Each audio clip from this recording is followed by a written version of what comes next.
Assalamualaikum dan salam sejahtera. Nama saya Muhammad Amar bin Muhammad Jafarul Aswad dari tahun 5 SK Jelapang Jaya. Hari ini saya sangat berbesar hati kerana diberi peluang untuk menyertai program pembaca bestari ini bersama rakan-rakan hebat yang lain.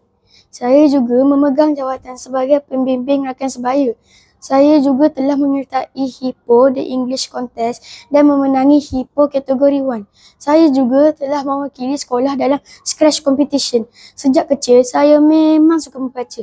Baca ialah hobi kegemaran saya. Saya suka membaca buku cerita, komik, ensiklopedia dan majalah sains.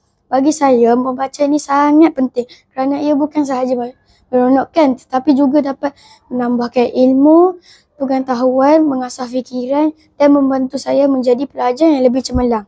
Dengan membaca, saya dapat menjelajah ke seluruh dunia walaupun hanya duduk di rumah. Saya juga dapat belajar nilai murni seperti keberanian, kejujuran dan semangat juang melalui watak-watak dalam buku.